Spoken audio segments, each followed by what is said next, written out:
Already ஒரு wicket காலி. ஆக மொத்தத்துல எவிக்ட் ஆக போறது என்னன்னு பாத்தீங்கன்னா அப்சரா அவர்கள் தான் எவிக்ட் ஆகிறதுக்கு வாய்ப்பு அதிகமாவே இருக்கு. உள்ள பாத்தீங்கன்னா டெய்லியுமே சண்டை மட்டும்தான் போயிட்டு இருக்கு. ஆல்ரெடி ஒருத்தர் வந்து வாக் அவுட் பண்ணி போயிட்டாரு. எல்லாத்தையுமே நம்ம ஃபுல்லாவே பார்த்தலாம். ஹாய் மக்களே, நான் உங்க ஷாம். நிறைய பேர் வீடியோ பாக்குறீங்க, லைக் பண்ணா பாக்குறீங்க. லைக் பண்ணிட்டு பாத்தீங்க அப்படின்னா ரொம்பவே சந்தோஷமா இருக்கு. இந்த வீடியோ நிறைய பேர் ஷேர் ஆகும்.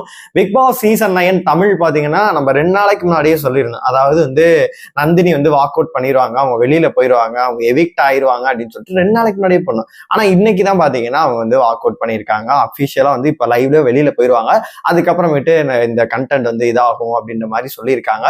என்னை பொறுத்த வரைக்கும் 20 பேர் வந்து இருக்காங்க. ஆல்ரெடி 18 பேர் தான் இருந்துச்சு, 16 பேர் தான் இருக்கும். அவர் 18 ஆக்கினா இந்த சீசன் போய் 20, அடுத்து விட்டா 25 35 பேர் வச்சு கண்டென்ட் கொடுப்பாங்க போல இருக்கு. என்னைய பொறுத்த வரைக்கும் 3-4 பேரை தவிர பாத்தீங்கன்னா சுத்தர வேஸ்டா தான் இருக்கு. யாருமே கண்டென்ட்டே கொடுக்க மாட்டேங்கிறாங்க.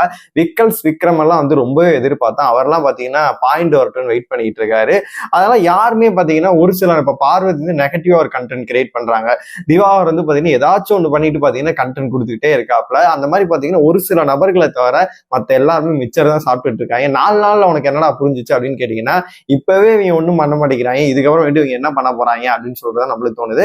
என்னை பொறுத்த வரைக்கும் ஆஜிரே வந்து எதுக்கு இவ்வளவு ஓட்டிங் அவங்களுக்கு விழுந்துச்சு அப்படின்னு கேட்டீங்கன்னா, திவாகர் அவர்களையும் கலையரசன் அவர்களையும் பாத்தீங்கன்னா டைரக்டா அட்டாக் பண்ணாங்க.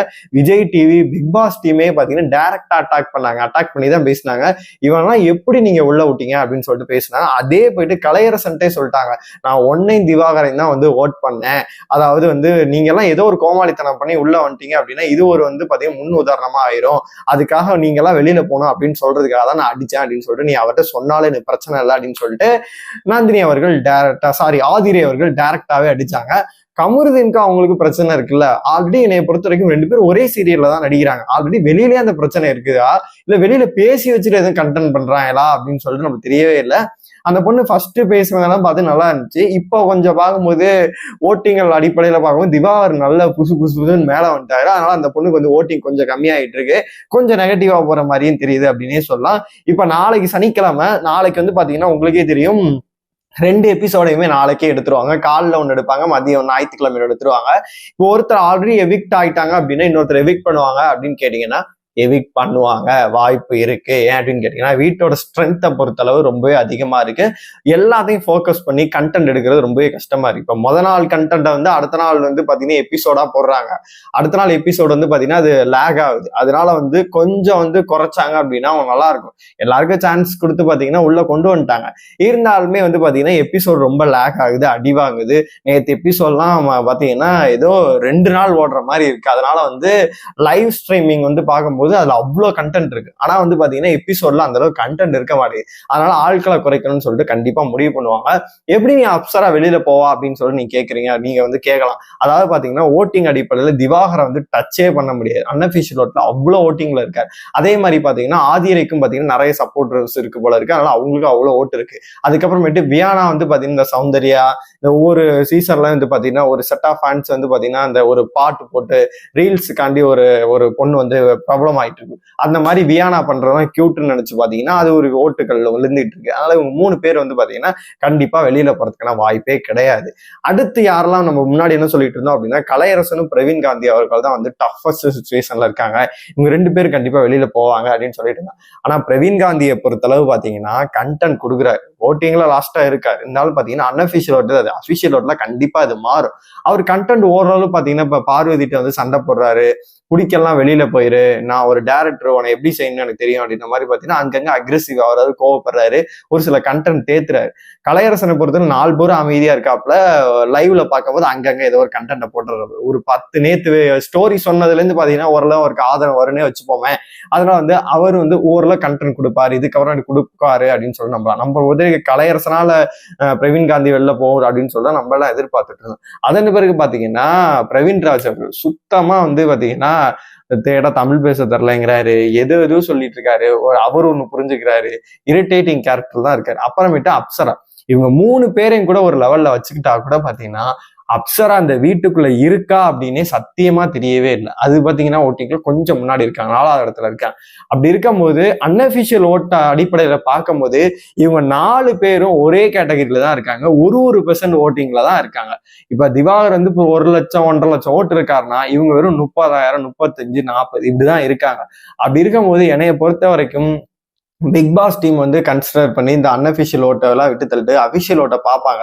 அதுல அப்சராக்கு என்னமோ ஓட்டிங் கம்மியா இருக்குமோ அப்படின்ற மாதிரி எனக்குமே தோணுது. இவங்க கண்டென்ட்டும் பெருசா கொடுக்கவும் இல்லை, உள்ள வந்து 1 வீக்கா வந்து எதுவுமே பண்ணவே இல்லை.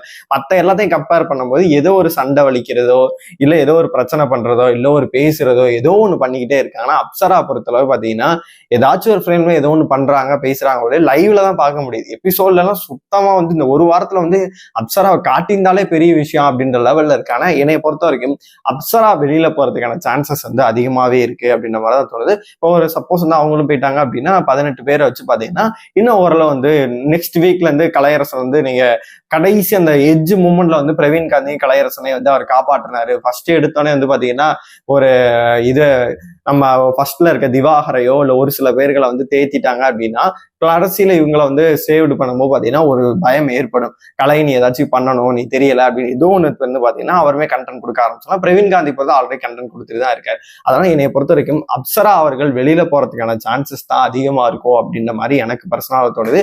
இந்த 3 ப்ரோமோவையும் பார்க்கும்போது பாத்தீங்கன்னா இப்போ 3வது ப்ரோமோ வந்து பார்வதி வந்து நேற்று நடந்த சண்டையை வச்சு பாத்தீங்கன்னா திரும்பி கெமிட்ட அம்பழுத்திட்டு இருக்காங்க.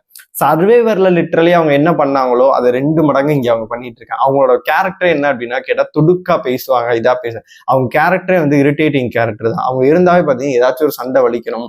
லிட்டரலி வந்து அவங்க அந்த சுபிக்ஷா ஒரு மார்க் பண்ணாங்கல்ல, வேற யார்கிட்டையும் பண்ணியிருந்தாங்க அப்படின்னா கண்டிப்பா வாங்கி கட்டி இருந்திருப்பான். அந்த மார்க்கை நீ வந்து ரம்யா ஜோட்டா நீ பண்ணி பாரு, வேற யார்கிட்டையும் நீ பண்ணி பார்த்துருக்கணும், கிட்டத்தட்ட கிழிச்சு தொங்க விட்டுருப்பாங்க.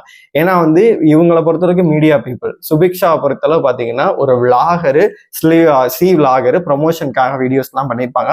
இந்த இவ்வளவு பெரிய சான்ஸ் கிடைச்சிருக்கு, இவங்க ஆல்ரெடி ஒரு சீனியர் பர்சன் அப்படின்னு சொல்லிட்டு பாத்தீங்கன்னா சுபிக்ஷாவை பொறுத்தளவு எந்த இடத்துலயும் ஹர்ட் பண்ணாம கொஞ்சம் பொறுமையா பேசுறாங்க. ஆனா இது ஒண்ணு மார்க் பண்ணுது பாரு, வேற லெவல்ல இரிட்டேட் பண்ணுது. அதுக்காக கண்டிப்பா பாத்தீங்கன்னா கண்டென்ட் கொடுக்குற கேரக்டர்ல வந்து எப்படி பார்த்தாலும் பார்வதியை வந்து ஒரு 60 நாள் வந்து கண்டிப்பா 40ல இருந்து 50 நாள் கண்டிப்பா வச்சிருப்பாங்க. அதுக்கப்புறமேட்டு தான் வெளியில போறதுக்கான வாய்ப்பு அதிகமாவே இருக்கு. என்னை பொறுத்த அடுத்தடுத்த வீக்ல தான் வந்து பாத்தீங்கன்னா யார் வந்து பாத்தீங்கன்னா அந்த ஃபைனல் நோக்கி போக போறாங்க அப்படின்ற ஒரு இது தெரியும். ஆனா இந்த சீசன்ல தான் என்னை பொறுத்த வரைக்கும் பாத்தீங்கன்னா எல்லா சீசன்லயும் நம்ம ஒரு விஷயத்த சொல்லிடுவோம், இவன் ஃபைனல் வரைக்கும் வருவான் அப்படின்னு சொல்லிட்டு. போன சீசன் நீங்க ரிவ்யூ கூட எடுத்து பாருங்க, நான் ஃபர்ஸ்டே சொல்லியிருப்பேன் முத்துக்குமரன் ஒரு தனியா தெரியுறான், அவன் தான் டாமினேட் பண்றான், அவன் இருப்பான் பாரு அப்படின்ற மாதிரி சொன்னான். வயல் கார்டு என்ட்ரி அர்ச்சனா வந்தோடனே அர்ச்சனாவை நம்ம சப்போர்ட் பண்ண ஆரம்பிச்சோம். அர்ச்சனா டைட்டிலுமே அடிச்சிருந்தாங்க. அப்படி இருக்கும்போது பிரதீப் முன்னாடி சப்போர்ட் பண்ணிட்டு இருந்தோம், அர்ச்சனாக்கு சப்போர்ட் பண்ணா அர்ச்சனா டைட்டில் அடிச்சாங்க. நம்ம சப்போர்ட் பண்றவங்க டைட்டில் அடிக்கிறாங்க இல்ல, நம்மளுக்கு வந்து ஒரு கணிப்பு இருக்கும், இவங்க டைட்டில் அடிப்பாங்க, இவங்க வந்து ஃபைனல் நோக்கி போவாங்க அப்படின்னு சொல்லிட்டு நம்மளுக்கு ஒரு கணிப்பு இருக்கும். ஆனா இந்த சீசன் தான் பாத்தீங்கன்னா எவன் வந்து இருப்பான், எவன் போவான், எவன் ஃபைனல் வரைக்கும் வருவான், எவன் டைட்டில் அடிப்பான், அந்த மாதிரி ஒண்ணுமே தெரிய மாட்டேங்குது. ஒரு புரியாத ஒரு புதிரான சீசனா தான் இந்த சீசன் இருக்கு. உங்களை பொறுத்த வரைக்கும் இந்த வாரம் வந்து யார் வெளியில போனா நல்லா இருக்கும் அப்படின்னு சொல்லிட்டு நீங்க நினைக்கிறீங்களோ மறக்காம கமெண்ட் பாக்ஸ்ல சொல்லுங்க. நந்தினி அவர்கள் வெளியில போயிட்டாங்க, அதை பார்க்கும்போது உங்களுக்கு என்ன தோணுது அதையும் மறக்காம கமெண்ட் பாக்ஸ்ல சொல்லுங்க.